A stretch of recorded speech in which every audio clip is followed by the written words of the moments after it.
Shalom pemirsa, kita jumpa lagi dalam acara Shalom Indonesia. Kita bersama dengan Gereja Kristen Pasundan kali ini diwakili oleh Gereja Kristen Pasundan GKP Rehoboth Jatinegara. Pemirsa, seni dan iman Kristiani adalah tema yang akan kita angkat kali ini. Bagaimana pemahaman dan hubungan seni dan iman Kristiani? Pemirsa, kita akan mendengarkan renungan singkat yang akan disampaikan oleh Pendeta Retno Ngapeniman SSI. Namun pemirsa, mungkin Anda belum mengetahui sejarah singkat perjalanan kehidupan jemaat GKP Rehoboth Jatinegara. Baiklah, kita akan menyaksikan kisah perjalanan singkat kehidupan jemaat GKP Rehoboth Jatinegara yang akan disampaikan oleh Bapak Agus David.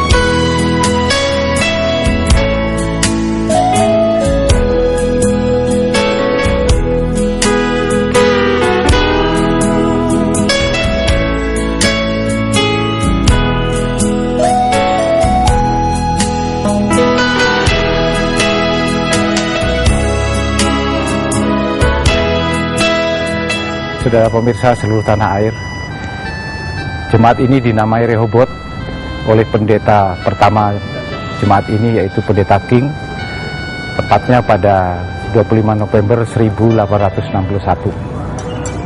Rehoboth berarti sumur yang tidak pernah kering, sumur yang memberikan kelegaan, sumur yang memberikan kebebasan. Sebagai jemaat kami diingatkan untuk senantiasa peduli kepada sesama, menjadi saluran berkat bagi sesama. Di bulan November ini, usia jemaat kami memasuki usia yang ke-150 tahun. Sayang, dengan berbagai perkembangan kota, pembangunan kota, gereja kami harus kami bongkar, dan sekarang kami bangun pada 1980 dengan bangunan gereja yang sekarang. Jemaat ini dipimpin oleh majelis jemaat dengan 2 orang pendeta, yaitu Pendeta Retno Ngapeniman, Pendeta Supriyatno, dengan berbagai jemaat, berbagai suku yang ada di jemaat, dari mulai suku Batak, Jawa, Ambon, Manado, Padang, teristimewa suku Sunda. Bagi kami, membangun kerukunan di satu sisi dengan saudara sebangsa dan pada sisi lain dengan saudara-saudara seiman merupakan 2 hal yang berbeda, tetapi keduanya menjadi bagian yang tidak terpisahkan dari kehadiran gereja. Saya Ibu Hartati Pakasi Jiun, yaitu berusia 75 tahun. Saya dibaptis di sini tahun 1937 oleh Pendeta Filipus Saiman. Ketika itu adalah pendeta pertama dari Gereja Kristen Pasundan.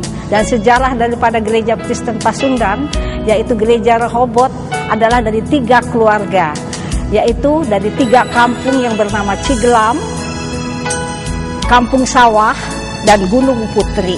Itulah awal-awal sejarah dari Gereja GKP Pasundan. Rehoboth adalah tadiannya dipimpin oleh seorang pendeta Belanda yang bernama Domine Vermeer. Kemudian diganti oleh Dr. Van Rooyen.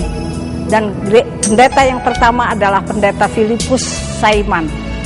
Kemudian dengan banyak sekali sejarah, yaitu dari pendeta-pendeta dari GKP diganti oleh Bapak Enos Karubi, dan juga Bapak Pendeta Maatrikin, dan juga Bapak Habil Aceh, kemudian Bapak Kurnia Aceh, dan Bapak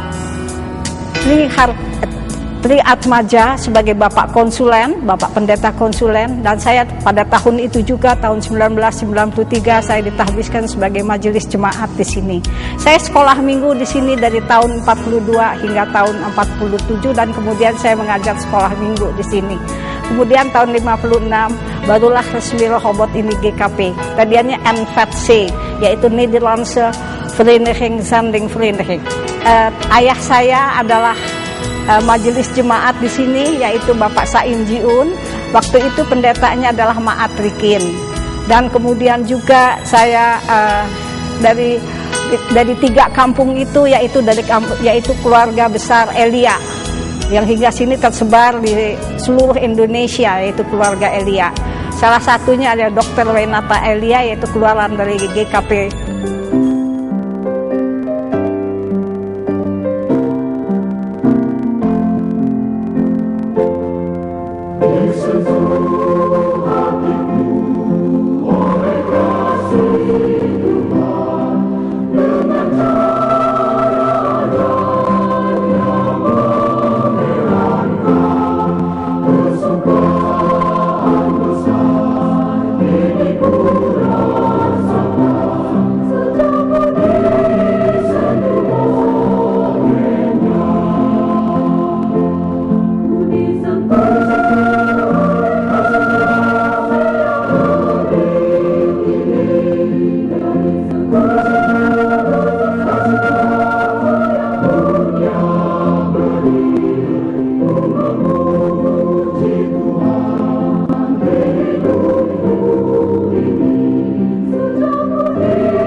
Shalom Indonesia, saudara-saudari dalam Kristus.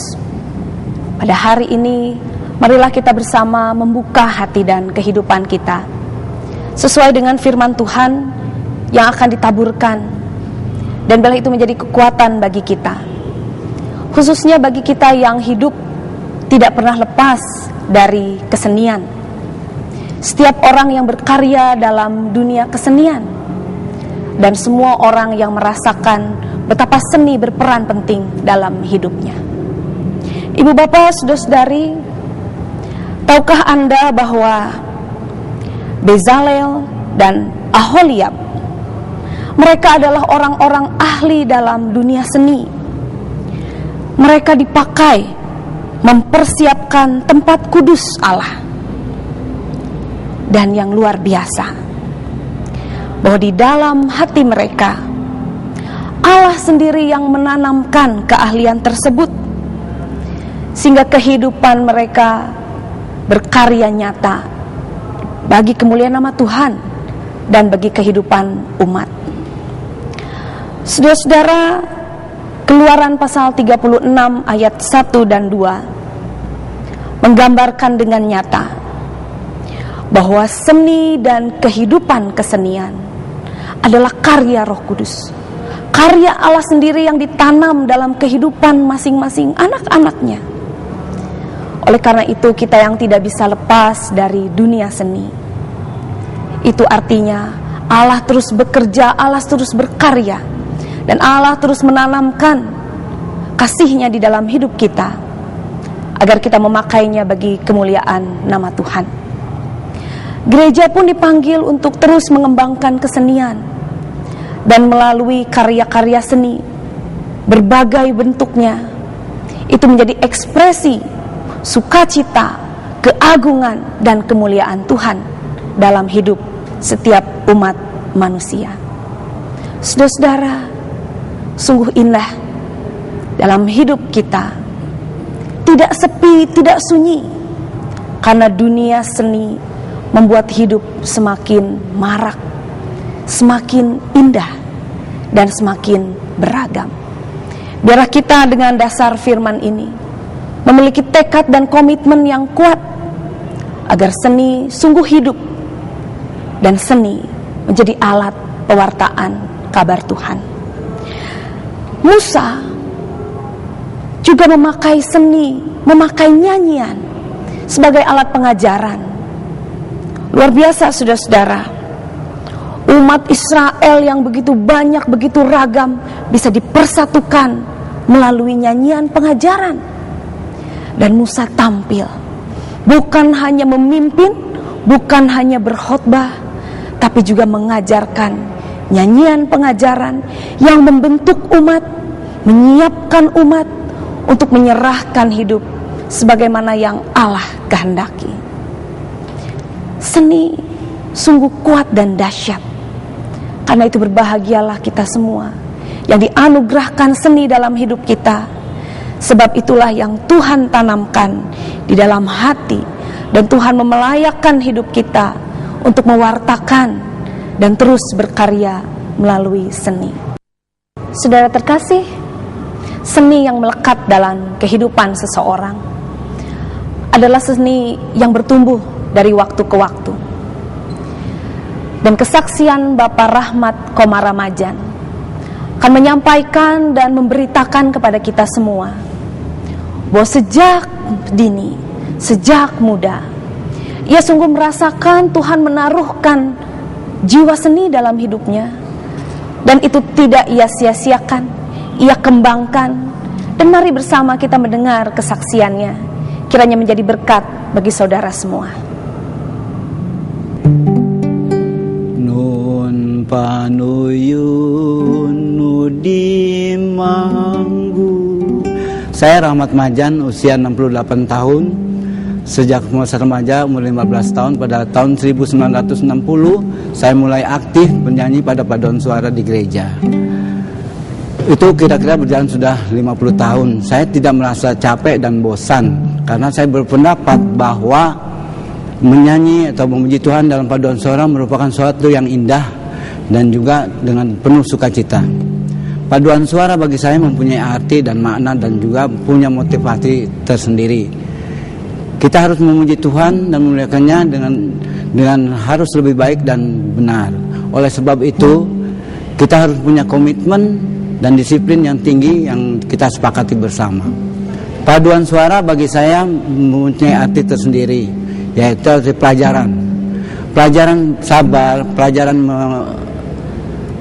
sabar dan juga mengetahui kondisi daripada masing-masing anggota, di mana kelemahan dan kelebihannya. Karena setiap anggota tidak sama, mempunyai kemampuan yang sama. Contoh dalam latihan itu kadang-kadang terkendala dan mempunyai masalah, tetapi puji Tuhan berkat kesabaran kita dapat menghasilkan paduan suara yang baik. Paduan suara juga merupakan satu penyatuan daripada masing-masing anggota, karena kita bersama-sama menyanyi, bersama-sama melatih, dan bersama-sama saling menghormati satu dengan lain, dan juga ada canda di situ, sehingga merupakan kegiatan yang hidup. Saya sebagai pimpinan paduan suara merasa bangga dan sangat gembira ketika kami tampil, jemaat menyimak syair-syair dan juga menikmati penampilan kami dengan serius. Kadang kami mendapatkan aplaus dan tepuk tangan yang meriah, tapi itu bukan merupakan suatu kesombongan. Itu bahkan merupakan satu beban, karena kami harus menyanyi di kemudian hari harus baik dan lebih baik lagi. Keluarga saya semuanya, dari istri, anak-anak, menantu, cucu, bahkan pembantu saya aktif dalam pelayanan di gereja, dan mereka semua senang dengan paduan suara.